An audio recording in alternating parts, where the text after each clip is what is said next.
definitely a driver for success, sustained success.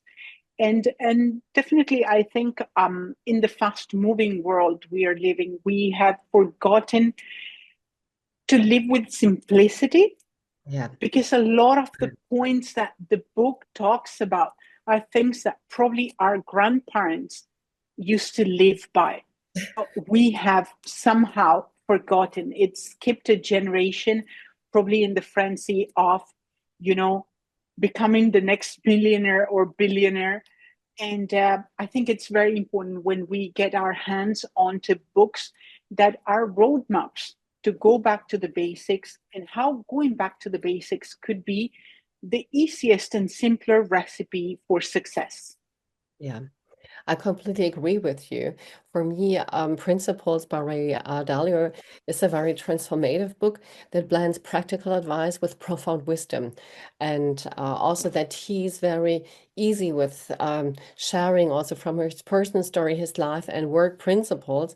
I mean, you have the feeling that he's inviting you into his home, into his into his emotional and analytical home, sharing with you his insights and making it in a kind of radical transparency, thoughtful disagreement, and data-driven decision making, which has been a key to his success as the founder of Bridgewater Associates, one of the world's largest hedge funds, of course.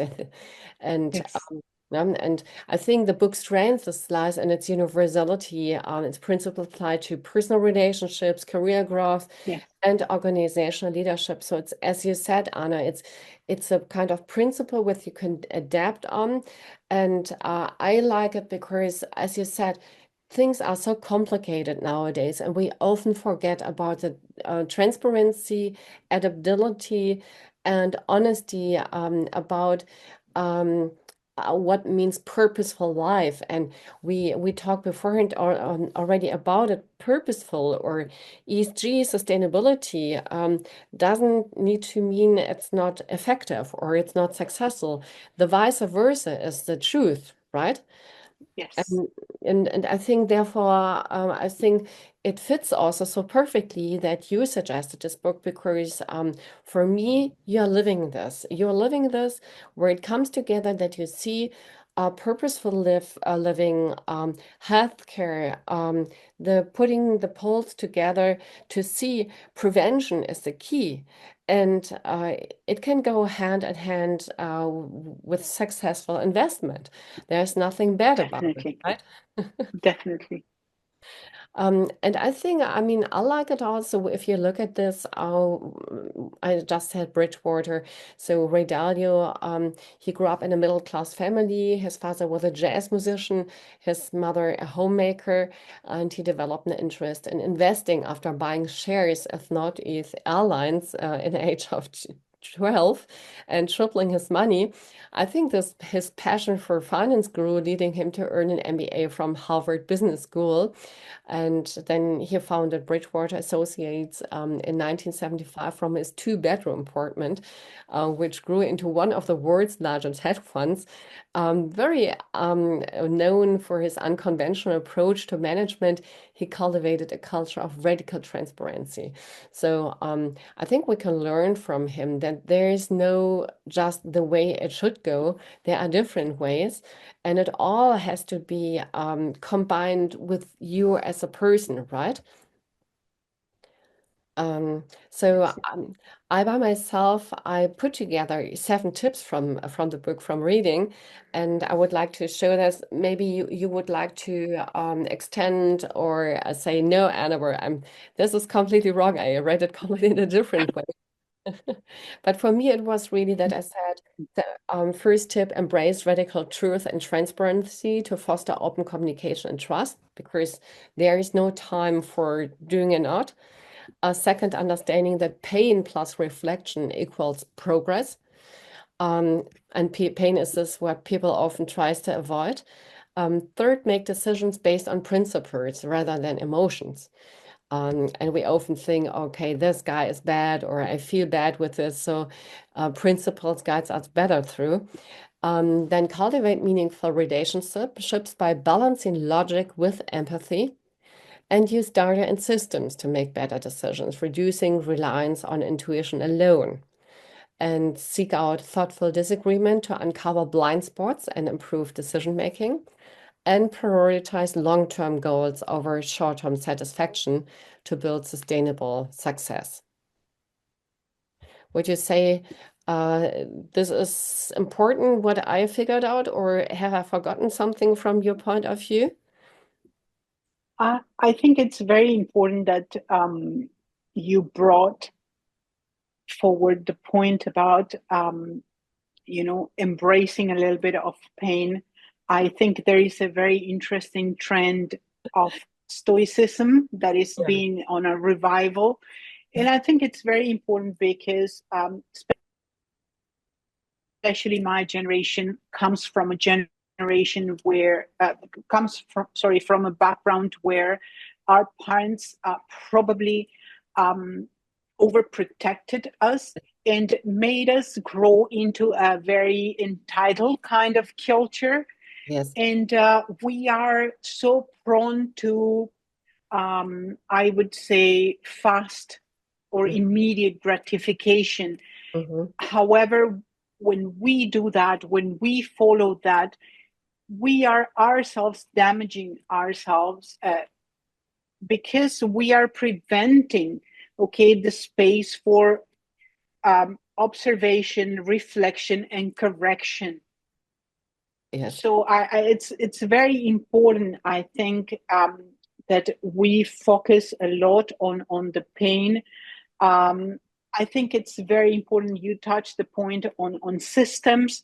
I think one of the things that we have also forgotten are the systems. I think in the name of innovation, we are trying to shift gears in so many things, but there are systems that can be adapted without needing to be changed. And I think these systems, especially when it comes to principle-based systems and value-based systems, are very important and should be protected at any cost. Mm-hmm. I would think it's very important to remain open-minded, to remain flexible. I think one of the greatest invitations of this book is the need of the hour for us, especially for all of us working in innovation, which is to increase our adaptability quotient. Yes, you're I absolutely. think as adaptable as we are, the sooner we can, correct course and adjust.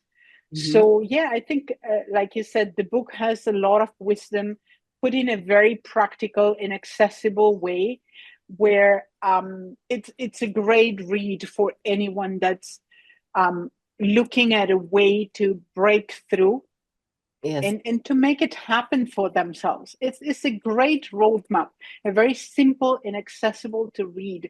Coming from a person with such financial background, one would expect a very complex book, but Yes. this is very digestible. Yes, you're absolutely right. I completely, I would use the same word, digestible. It's really something where you start and you're surprised how easy it is to read this, right? And Yes. I would just read a little bit from this book that listeners can understand what Anna and I'm saying or what we mean with that. So, work principle, God and stay and think. Remember that for an organization to be effective, the people who made it up must be aligned on many levels, from what their shared mission is to how they will treat each other, to a more practical picture of who will do what they achieve the goals. Yet, alignment can never be taken for granted because people are wired so differently. We all see ourselves and the world in our own unique ways, so deciding what's true and what to do about it takes constant work. Alignment is especially important in an 8-year meritocracy. So at Bridgewater, we try to attain alignment consciously, continually, and systemically. We call this process of finding alignment getting in sync, and there are two primary ways it can go wrong. Cases resulting from simple misunderstandings and those stemming from fundamental disagreements. Getting in sync is a process of open-mindedly and assertively rectifying both types. Many people mistakenly believe that papering over differences is the easiest way to keep the peace. They couldn't be more wrong. By avoiding conflicts, one avoids resolving differences. People who suppress minor conflicts tend to have much bigger conflicts later on, which can lead to separation, while people who address their mini conflicts can head-on tend to have the best and the long-lasting relationships. Thoughtful disagreement. So the process of having a quality back and forth in an open-minded and assertive way, so as you to see things through each other's eyes, is powerful because it helps both parties see things they have been blind to. But it's not easy. While it is straightforward to have a meritocracy in activities in which there is clarity of relative abilities, because the result speaks for themselves, such as in sports, where the fastest runner wins the race, it is much harder in a creative environment, where different points of view about what's best to have be resolved. If they are not, the process of sorting through disagreements and knowing who has the authority to decide quickly becomes chaotic. Sometimes people get angry or stuck. A conversation can easily wind up with two or more people spinning unproductively and unable to reach agreement on what you do. For these reasons, specific processes and procedures must be followed. Every party to the discussion must understand who was rights and which procedures should be followed to move toward resolution. And everyone must understand the most fundamental principle for getting in sync, which is that people must be open-minded and assertive at the same time. Thoughtful disagreement is not a battle. Its goal is not to convince the other party that he or she is wrong and you are right, but to find out what is true and what to do it about. It must also be non-hierarchical, because in an idea meritocracy, communication doesn't just flow unquestioned from the top down. Criticism must also come from the bottom up. So recognize that conflicts are essential for great relationships and know how to get in sync and disagree well and be open-minded and assertive at the same time. And if it's your meeting to run, manage the conversation. If it's not your meeting to run, follow the lead of the person who is running the meeting. So that brings us to an end. Thank you so much, Anna, to being here, also for showing and presenting the book Principles of Ray Dalio. And that brings us to an end of this show. And thank you very much to being here with us. It was great to have you here. So stay tuned for next week's show. And Anna, have a great weekend. So looking forward to seeing you all again. Thank you so much.